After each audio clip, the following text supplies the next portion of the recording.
بسم اللہ الرحمن الرحیم۔ شروع کرتا ہوں اللہ کے پاک نام سے جو بہت بڑا مہربان نہایت رحم والا۔ دوستوں، بہنوں، بھائیوں، بزرگوں، السلام علیکم۔ تاریخ اسلام کی 260 نمبر قسط آپ کے سامنے ہم پیش کر رہے ہیں، اور اس میں ہم بیان کریں گے عضداللہ، خلیفہ عضداللہ اور ثمام الدولہ کی حکومت۔ ان لوگوں کی جو حکومت تھی اس کا دور ہم بیان کر رہے ہیں۔ دوستوں، بہنوں، بھائی، بزرگوں، 362 ہجری میں رکن الدولہ کا انتقال ہو گیا تھا، اور اس کے بعد عضداللہ باپ کا جانشین ہوا۔ عضداللہ کے خلاف عضداللہ نے لشکر کی فراہمی کی تدبیریں کی۔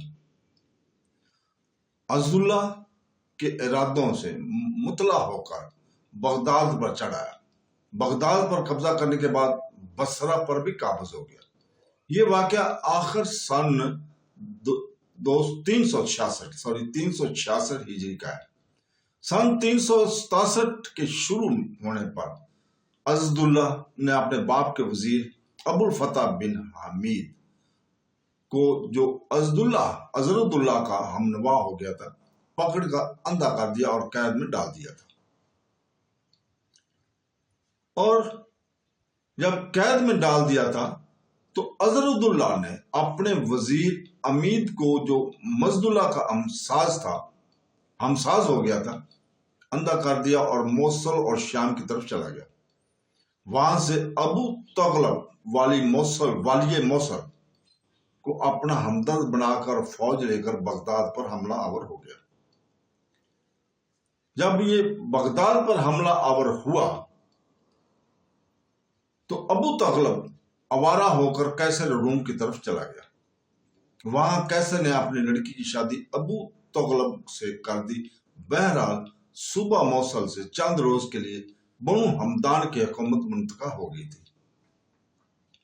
سن 372 ہجری میں عضداللہ نے اپنی حکومت کے 5 برس 6 مہینے کے بعد وفات پائی، اور مرار دولت نے اس کے بیٹے کا قجار کو عضداللہ کی جگہ مسند حکومت پر بٹھا کر ثمام الدولہ کے لقب اس کو عطا کیا۔ خلیفہ عطا اللہ بھی رسم تعزیت ادا کرنے اور حکومت کی مبارکباد دینے ثمام الدولہ کے پاس آئے تھے۔ ثمام الدولہ کی کئی بھائی تھے۔ منجلہ ان کا ایک شرف الدولہ تھا۔ اس نے ثمام الدولہ کے خلاف علم بغاوت بلند کر دیا، اور جب اس نے علم بغاوت بلند کیا اور فارس پر قبضہ کر لیا، سن 375 میں شرف الدولہ نے بغداد پر حملہ کیا۔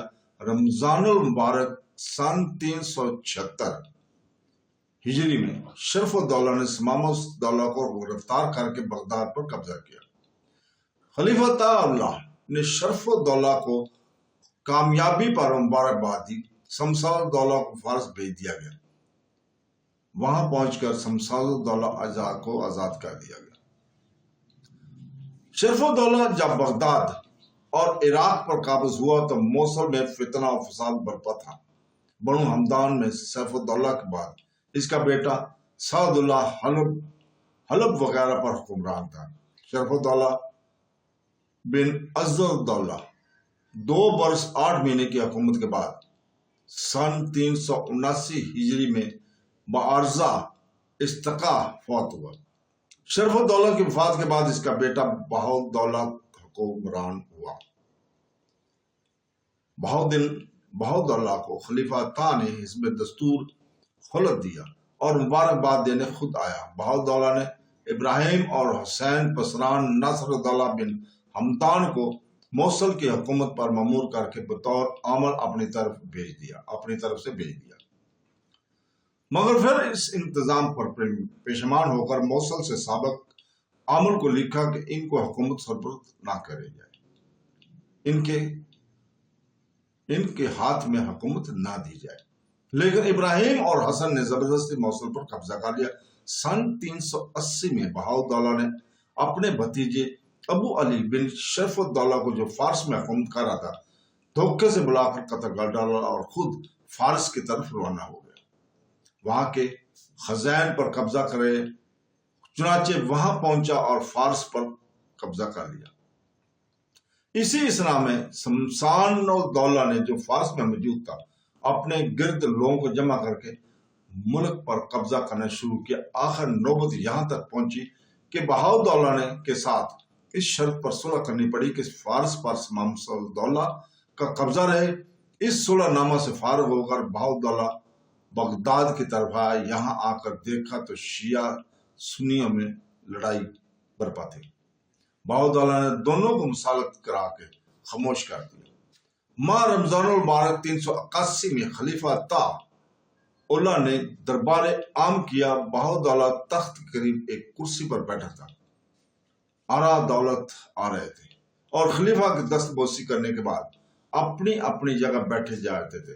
اسی اسنا میں ایک دلیمی سردار داخل ہوا، دست بوسی کے لیے بڑا، اور جب دست بوسی کے لیے بڑا خلیفہ نے اپنا ہاتھ بڑھایا، دلیمی نے ہاتھ پکڑ کر خلیفہ کو نیچے کھینچ لیا اور تخت سے نیچے گرا دیا اور باندھ لیا۔ دربار خلافت اور قیصر خلافت لٹنے لگے۔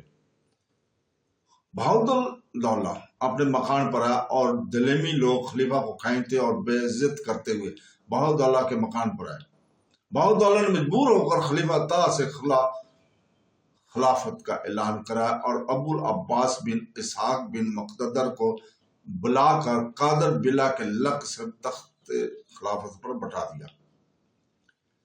طا کو قیصر خلافت کے ایک حصہ میں قید و نظر بند کر دیا اور اس کی ضرورت کا بندوبست کر دیا۔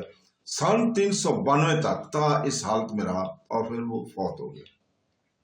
ابو العباس احمد قادر باللہ اسحاق بن مقتدر سن 336 میں ایک ام ولد مسومہ تمنی کے وطن سے پیدا ہوا تھا اور 12 رمضان سن 381 میں تخت خلافت پر بیٹھا تھا۔ صاحب دیانت سیاستدان تھا، نماز تہجد کبھی قضا نہیں کی، اعلیٰ درجہ کا فقہ تھا۔ تخت نشینی کے چند روز بعد ماہ شوال سن 381 میں قادر باللہ نے ایک دربار منعقد کیا۔ اس میں بہاؤالدولہ اور خلیفہ قادر باللہ نے ایک دوسرے کے وفادار رہنے کی قسمیں بھی کہی۔